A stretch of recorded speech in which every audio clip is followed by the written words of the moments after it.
Bienvenidos and welcome back to Puro Pinche Gol, the place we discuss all things USMNT y la selección mexicana. My name is Adrian. I'm joined once again by my co-host Tocayo, rocking that USA jersey, ready for the big game. Adrian, how you doing, man?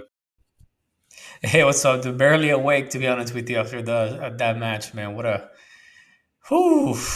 I don't even know what to say. Yeah, not much to say about that match. It was a snoozer for sure. The match, of course, in question, Mexico Panama third place game. Let's get into it, man. I mean, there's a couple points that we kind of want to cover here, but again, there's not really much to say. It was a third place game. Didn't mean anything to anyone here. We could tell by the attendance, the Mexican fans who would normally fill up a stadium for that kind of Yeah. a Nations League. Um, showing their frustration, voting more or less with their wallets here, not attending the match, which is good. A lot of the Mexican media was kind of saying before the match, please, please, please, fans in Las Vegas, do not go to the match. We have to hurt them, the federation, where it hurts them, in their wallets. Do not go. So somewhat of a protest there. I don't know how much of a ding that's going to do, but it was at least a sign of fans being unhappy with the current situation of eltri, and that pretty much was summed up by this performance. El Tri ended up winning 1-0 against Panama. Good goal in the first half. But after that, it wasn't really anything else to that match. That goal coming in the 4th minute by Jesus Gallardo. Um, as we analyze this match, man, let's just kind of discuss the changes that were made from the USA match versus this match. Obviously, that match against the USA, Diego Cocca went with a 5-3-2 formation with 3 center backs in Guzman, Montes, and Reyes, Sanchez on the right wing, Gallardo on the left wing, and then 3 midfields of Alvarez, Chavez, Antuna, with 2 forwards of Martin and Pineda. Here he kind of went with a more traditional 4-3-3 style. We know he likes to play well, with the 4 in the back being Gallardo, center backs being Vasquez, Reyes, and then the right back being Julian Araujo.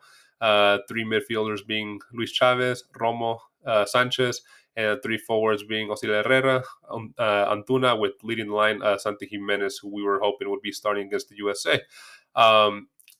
Did you see much of a difference of performance between these two lineups? Did anybody stand out for you in this match that maybe you said he probably deserved to start against the US? Well, I mean,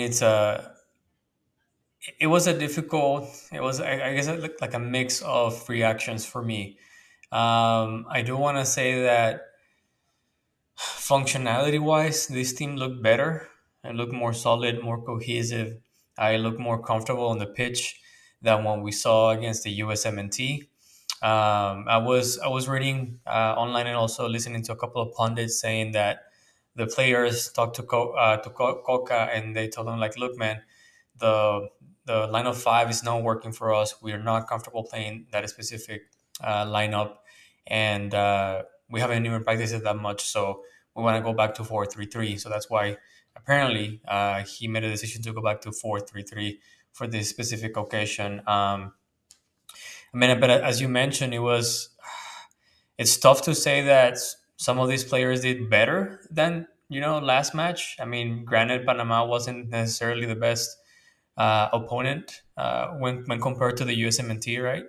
Uh, but I do have to say that maybe there's a few of them that I think performed well. I want to say, in my eyes, Julian Araujo did a decent job today.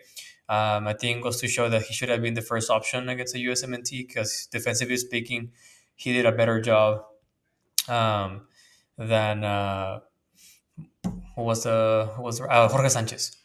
Yeah, Uh, Jorge Sanchez. he, uh, he he wasn't necessarily the best going up. He making mistakes while trying to cross or losing the ball during offensive drives or the offensive transitions, and caught him off guard and having to go back and run all the pitch to make up for his mistake. But defensively speaking, he was good. He was decent. I think Johan Vasquez also uh, proves to be, he needs to be a starting 11 player. He is probably the fastest center back that Mexico has right now, and he was good on his coverage. A couple of silly falls that he made that won him a yellow card, but other than that, I think he did a decent job. And then lastly, I think Osiel Herrera also did a decent job. It's hard to say that. It's difficult to say that anyone played good this on this match, just Right. because of it wasn't a good display for anyone. I think Panama was even the best team out of this match, and Yeah. they got unlucky twice. um, but I do want to. I think Osiel Herrera is making a he at least with today's match he should be challenging to be the left wing for the Gold Cup. Same thing for Julian Araujo and Johan Vasquez. I think those are the three guys that I will stand out on today's match. Yeah, Auxilia Herrera proving that his speed is a good benefit, right? I mean, Hmm. I think the chances that were created, all up besides the goal, there were very few chances, but a lot of them were from his wing, and even like you said, a couple were from Julian Araujo's wing, where he ultimately wasn't able to get a good cross in. But yeah, those three standouts were kind of the standouts for me as well. Standouts, right? Standouts. Hmm. Not really stood out much there, but it was based off the performance today. Johan Vasquez proved that he should, like you said, he should be starting center back. Who I was really shocked by, at least the first 60 minutes, he kind of put together a better papel, a better game, in the second half. But I mean, it's nowhere near what we know he's capable of. Luis Chavez, he just could Yeah, not distribute the ball, kept losing the ball. His corners and his free kicks were complete garbage. He couldn't put them on frame except for one where the yeah, goalie Mejia was able to take it out for a free kick. He was a bit of a disappointment this game, and I was also disappointed with Santigimenez, man.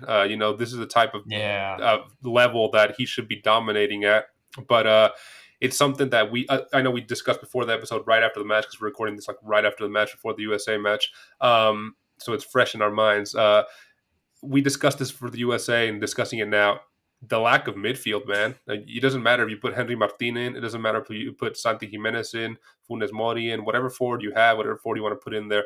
If you have this midfield that's not creating chances, like they did yeah. against the USA and against here, all they created was that first goal, the only goal, and that wasn't even him. It was between Julian Araujo and who distributed Cesar back the Gallardo. Gallardo, right? And Mhm. yeah, it would just you don't if you don't have midfield that's able to create, distribute, hold the ball under pressure, you're not going to score. So I mean, Santigimenez, uh, he didn't do well, but it wasn't entirely his fault. There, though, I would say the one where they called a penalty on Panama or against Panama for dropping Jimenez, you would assume Santi Jimenez would be able to stay up on that one, win that ball, and bury Yeah, that. That was uh-huh. a soft fall that he fell. Yeah. Um, I don't know, man. Pretty obviously pretty disappointing. Cocca wins 1-0. Does he live another day? There's been rumors saying that depending on this, if it went south, he'd be fired before the Gold Cup starts next week. Yeah. Do you think he's keeping his position? Did he do enough? Man, I think that look, I'm not sure if Diego Cocca is a solution for a long term plan, right? At the same time, I don't think it will be wise to cut him loose right before the Gold Cup. So I think they're probably going to let him stay in the Gold Cup.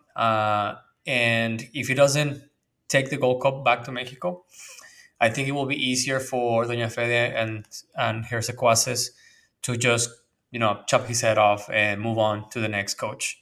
Um, if he managed to win the World Cup, it's going to be a little more difficult for them to cut him loose. But uh, all the odds are stacked against him. I wouldn't be surprised if they go ahead and just release him. But who are you going to bring, right? Who is going to take this ticking time bomb? Because whoever joins right now is going to be working against the clock. It's going to have a difficult time trying to adapt and then trying to get buy-in from the players. So even if you Right. and on top of that, it's like you're gonna bring someone who is not even guaranteed to have the job secured for the rest of the periodo mundialista. So it's gonna be a tough sell. I think there. for time's sake, they're gonna keep Diego Cocca and just keep going the way they're going right now. Because I think it's wiser to do that right now than just cut everything loose and start all over again. Because I mean, even if the replacement is gonna be Almada from Pachuca, I don't think Almada is gonna be Joe. I mean, he's not gonna be happy or taking the job on. Hey, you're giving me 24 hours to fly out and do something out of this team. Make something out of this team. I don't think so, right? Because whoever jumps into the position right now is gonna get scrutinized pretty significantly, right? It doesn't really matter if it's the coach that the people want to see. Uh, Whoever joins, whoever takes the job, he is going to be under the radar. He's going to have the spotlight on, and it's just pressure building up. So I really hope that Diego Cocca remains, not because I want Diego Cocca to stay. I just want to put it out there to all PPG Nation. I'm not a Cocca lover. Oh, no, that's gonna be good. Don't clip this. Don't clip this. But I'm not a Diego Cocca lover whatsoever. And yeah, so we'll see, man.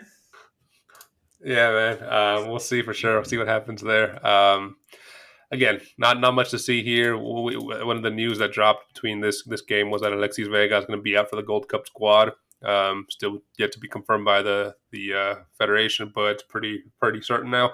And there was rumors that a lot of the key players have kind of gone to Diego Cocca and said they're not happy with the logistics of the whole Nations League. Hmm. They've been staying an hour and a half away from the stadium, 40 minutes away from the training ground, and it's just been logistical nightmare. They're kind of done with the team for this summer. Kind of want to return to their European clubs, or take their break before the season starts.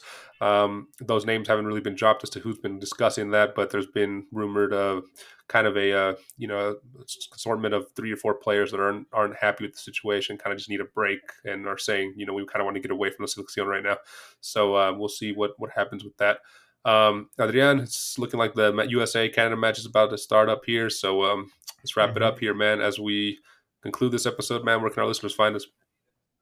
They can always find us on YouTube. Don't forget to subscribe, hit the like button, and turn on the notifications. You can also find us on Apple Podcasts and Spotify, or wherever you get your podcast on. Last but not least, you can also find us on Twitter and Instagram at Puro Pinche Gol. We post stuff every now and then. Yeah, let us know in the comments below. How did you see Mexico in this matchup against Panama? Obviously, it wasn't that much of an exciting game. Mexico ended up winning 1-0. They're claiming third place, but we'd love to hear if you guys noticed anything that we missed here, any standouts or any, just complete garbage performances, other than, the average display we saw there, very average, subpar that we saw from Mexico there. Well, Adrian, man, let's go enjoy hopefully a better matchup here between USA and Mexico. I'll see you on the next one, brother. Sorry, USA and Canada. Let's Dude, yeah. All right, go USMNT, kick Clyde Laren's ass. Let's go. All right, man. See you, brother. Deuces.